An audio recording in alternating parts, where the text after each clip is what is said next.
Welcome student on VPMP Polytechnic YouTube channel. Today's topic is limitation of first law of thermodynamics and its example.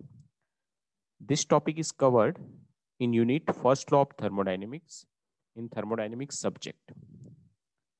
Objectives of the lectures. At the end of this lecture, you will be able to know the limitation of the first law of thermodynamics, identify the need of the second law of the thermodynamics, and calculate the examples.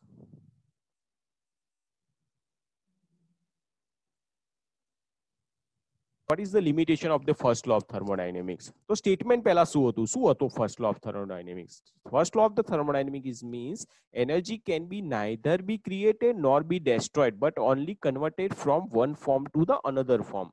So what it means, એનર્જીનું સર્જન કે નાશ થઈ શકતો નથી પરંતુ ફક્ત એક સ્વરૂપમાંથી બીજા સ્વરૂપમાં રૂપાંતરિત થઈ શકે. જેવી રીતે joules એક્સપેરિમેન્ટમાં we give the work and heat is generated, so work is transformed into the heat. So energy નું one form થી બીજા ફોર્મમાં રૂપાંતરિત થયું. એનર્જીના બે પ્રકારો તમે ગણાવો, હીટ હોય, વર્ક હોય, એ રીતે. બરાબર છે? So energy can be neither be created nor be destroyed but only convert from one form to the another form. So that is the statement of the first law of thermodynamics. But what is the limitation? Why we need to go for the second law of thermodynamics? કેમ આપણે second law of thermodynamics study કરવો પડે છે? First law of thermodynamics માંથી કેમ એવું બધું ખબર ના પડી ગઈ? તો શું છે limitation? So the following information cannot be achieved from this law. કઈ ઇન્ફોર્મેશન? આ છે information about the quantity of energy to be converted. That means કે કેટલી ક્વોન્ટિટી ઓફ એનર્જી કન્વર્ટ થઈ. ધારો કે મેં જુલ્સ એક્સપેરિમેન્ટનો આપણે એક્ઝામ્પલ લઈએ કે મેં અહીંયા વર્ક આપું છું તો આ બધું વર્ક હીટમાં કન્વર્ટ થઈ જાય છે. 100% it is covered in the heat. એવી કોઈ information first law of thermodynamics નથી આપતું કે ભાઈ તમે આટલું વર્ક કરશો તો તમને આટલું હીટ મળશે. એટલે કોઈ ક્વોન્ટિટી ઓફ એનર્જી કેટલી કન્વર્ટ થશે એ ઇન્ફોર્મેશન અહીંયા ફર્સ્ટ લો ઓફ થર્મોડાયનેમિક્સ માંથી નથી મળતી. બીજી ઇન્ફોર્મેશન મળતી નથી કે ડિરેક્શન ઓફ એનર્જી કન્વર્ઝન. એ તો એમને કહી દીધું. શું કીધું? કે પરંતુ એક સ્વરૂપમાંથી બીજા સ્વરૂપમાં રૂપાંતરિત થઈ શકે છે but only converted from one form to the another form.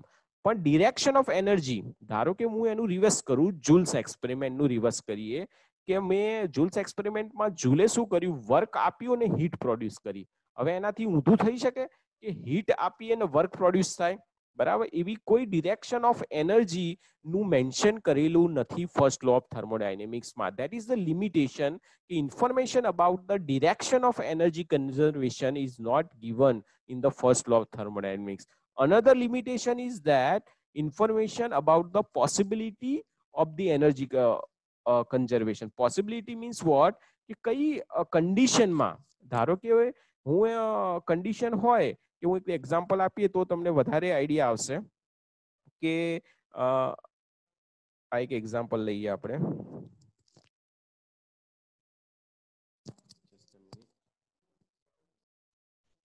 One bullet is fired from given gun towards the target plate. એટલે એક બુલેટ જે છે આપણે ફાયર કરીએ ગનમાંથી, બરાબર છે, અને ટાર્ગેટ પ્લેટ એટલે ધારો કે કોઈ સોલ્જર હોય, એ સોલ્જર આપણે બુલેટમાંથી એની પ્રેક્ટિસ કરતો હોય તો એ ગનમાંથી ફાયર કરે છે અને એ બુલેટ જાય છે ટાર્ગેટ પ્લેટ ઉપર, બરાબર છે. પણ એનાથી વિરુદ્ધાર્થી થઈ શકે છે. ધેટ મીન્સ કે ત્યાંથી સીધી એટલી બુલેટ પાછી આવે અને ગનમાં જાય. ડિરેક્શન ઓફ એનર્જી, બરાબર. there is no information is given in the first law of thermodynamics.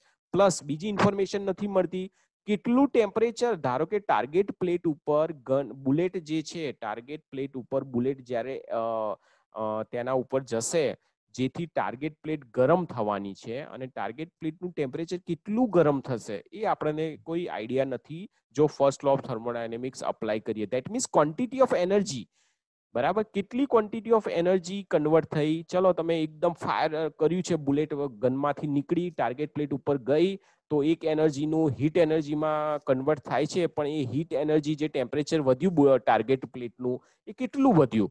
એ બધી જે એનર્જી હતી એ બધું ટેમ્પરેચરમાં કન્વર્ટ થઈ ગયું, હીટ એનર્જીમાં કન્વર્ટ થઈ ગયું. કોઈ ઇન્ફોર્મેશન ક્વોન્ટિટી ઓફ એનર્જી આપણને નથી ખબર પડતી, ડિરેક્શન ઓફ એનર્જી નથી ખબર પડતી, પોસિબિલિટી કે પોસિબિલિટી મીન્સ કે કયા એન્વાયરમેન્ટમાં, કયા રિલેટેડ એન્વાયરમેન્ટમાં જ આ પોસિબલ થઈ શકે છે. બરાબર છે કે રિયલી આ પોસિબલ છે કે એના માટે આપણે કોઈ ઇન્ફોર્મેશન આ ફર્સ્ટ લો ઓફ થર્મોડાયનેમિક્સમાં મળતી નથી. એટલે જ્યારે પણ એક્ઝામમાં પૂછે કે ફર્સ્ટ લો ઓફ થર્મોડાયનેમિક્સની લિમિટેશન લખો તો તમે આ રીતે લખી શકો કે એમાં આ બધી information quantity, direction and possibility of energy conservation process is not given in the first law of thermodynamics. અને એક્ઝામ્પલ આ રીતે તમે એટેચ કરી શકો છો. One bullet is there in your text book.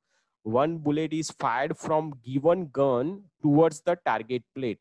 એક બુલેટને એના ગન માંથી જ્યારે ફાયર કરવામાં આવે છે અને ટાર્ગેટ પ્લેટ ઉપર જાય છે, એ આખો એક્ઝામ્પલ તમારે સમજાવવાનો, અહીં લખવાનું પેરેગ્રાફમાં કે ટાર્ગેટ પ્લેટનું ટેમ્પરેચર વધે છે અને ટાર્ગેટ પ્લેટનું ટેમ્પરેચર વધવાથી કેટલું ટેમ્પરેચર વધશે એવી કોઈ ઇન્ફોર્મેશન નથી મળતી. એનાથી રિવર્સ પ્રોસેસ કરીશું એવું પણ ઇન્ફોર્મેશન મળતી નથી કે કઈ એન્વાયરમેન્ટમાં, કયા કન્ડિશનમાં જ આવું પોસિબલ થઈ શકે છે, એવી કોઈ ઇન્ફોર્મેશન આ ફર્સ્ટ લો ઓફ થર્મોડાયનેમિક્સમાંથી મળતી નથી.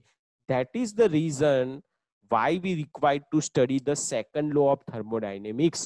એટલે સેકન્ડ લો ઓફ થર્મોડાયનેમિક્સ એ concern with the quantity and quality of the energy as well as direction of energy conservation process.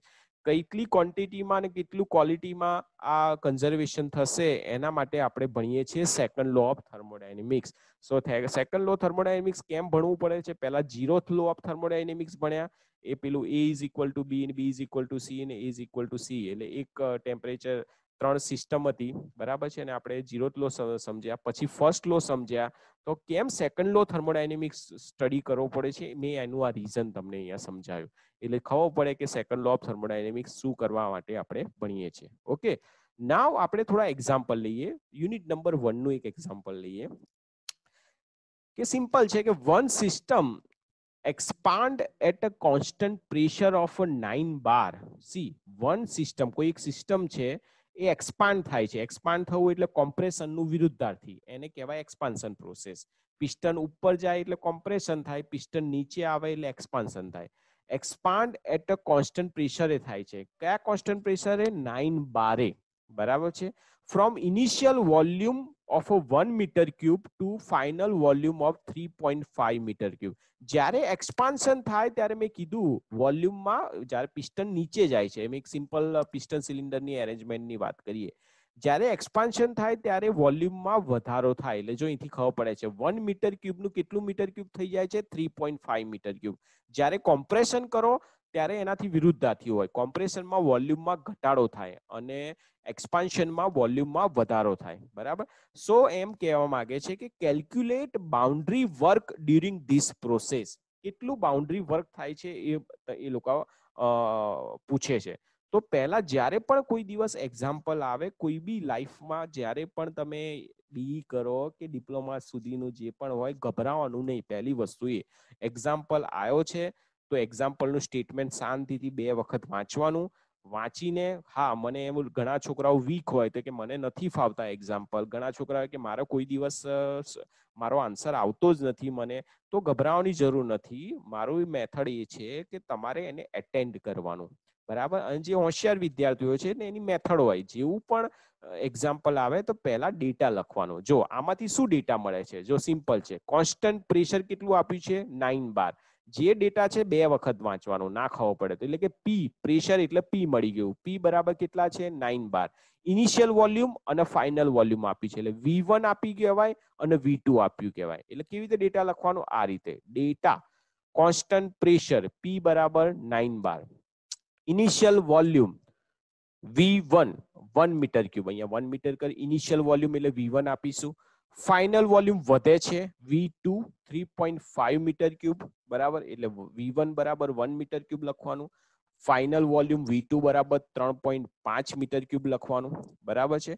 હવે વી નો ધેટ, આ પૂછે છે બાઉન્ડ્રી વર્ક. બાઉન્ડ્રી વર્ક માટે ઇક્વેશન છે we know that boundary work is given by, કારણ કે pressure constant રહે છે એટલે P એક જ છે અને વોલ્યુમમાં ડિફરન્સ થાય છે V2 - V1 P dV boundary work એટલે W is equal to P into dV dV એટલે વોલ્યુમમાં ચેન્જ અને કેટલો ચેન્જ થાય છે V2 - V1 V1 - V2 ના લખાય નહીં તો ભાઈ માઇનસમાં આન્સર આવે હાયર વેલ્યુમાંથી લોઅર વેલ્યુ માઇનસ થાય એટલે V2 - V1 અને પ્રેશર કોન્સ્ટન્ટ P બરાબર અને આ ફાઇન કરવાનું છે W બરાબર સો W is equal to P V2 minus પણ આમાં ભૂલ એ થશે વોલ્યુમ જે છે એ મીટર ક્યુબમાં છે આ પણ ફાઇનલ વોલ્યુમ છે મીટર ક્યુબમાં છે પણ આપણું પ્રેશર બારમાં છે એટલે જ્યારે મેં પ્રેશર સમજાવ્યું હતું મેં એનું જ્યારે પ્રોપર્ટી સમજાવી હતી ત્યારે એના કન્વર્ઝન સમજાયા હતા એટલે અહીંયા ટ્રિકી એ થાય કે એ લોકોએ બારમાં આપેલું છે પહેલા આપણે એને મીટર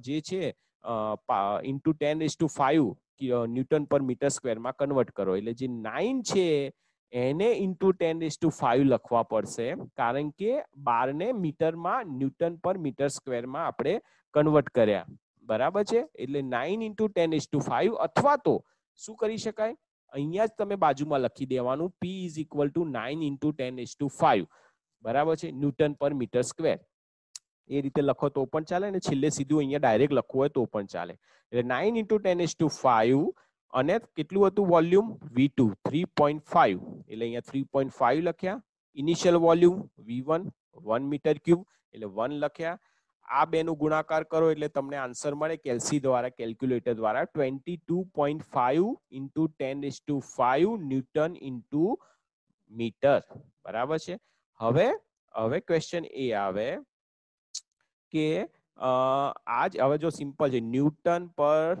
મીટર સ્ક્વેર આ 12 જે છે એનું 10⁵ કર્યું એટલે ન્યૂટન પર મીટર સ્ક્વેર અને મીટર અહીંયા આના વોલ્યુમ કેટલા હતા મીટર ક્યુબ એટલે મીટર સ્ક્વેર અને મીટર સ્ક્વેર ઉડી જાય 1 મીટર રહે એટલે આ મીટર આયા અને આ ન્યૂટન હતા જ આ 10⁵ કરેલ ન્યૂટન ઇન્ટુ મીટર સિમ્પલ ગણિત જ છે બરાબર એટલે 22.5 ઇન્ટુ હવે કિલો ન્યૂટનમાં કરવા હોય તો 10⁻³ કરવાના બરાબર છે એટલે 10:2 થઈ જાય એટલે kilo newton into metre kilo newton into metre એટલે જૂલ જ્યારે કિલો ન્યૂટન ઇન્ટુ મીટર આવે તો કિલો જૂલ આ આન્સર જ્યારે પણ કઈ બી આન્સર મળે એને બ્લોક બનાવવાનો અને બ્લોક બનાવીને લખવાનું આન્સર 1 આન્સર 2 ઓર આન્સર 3 3 માર્કમાં હોય તો એક જ આન્સર હોય તો આન્સર આવી રીતે બ્લોક બનાવવાનો થોડો વધારે માર્ક્સમાં પૂછ્યો હોય બે આન્સર પૂછેલા હોય તો આન્સર 1 આન્સર 2 લખવાનો અને સ્ટેટમેન્ટ લખવું હોય તો લખાય કે જે પૂછ્યું હતું એ કે બાઉન્ડ્રી વર્ક ફાઇન્ડ કરવાનું પૂછ્યું હતું કે boundary work of 22.5 into 10⁻² kilojoule is done by the system આ રીતે તમે સોલ્યુશન આપો તો તમને મેક્સિમમ માર્ક્સ મળે થેન્ક યુ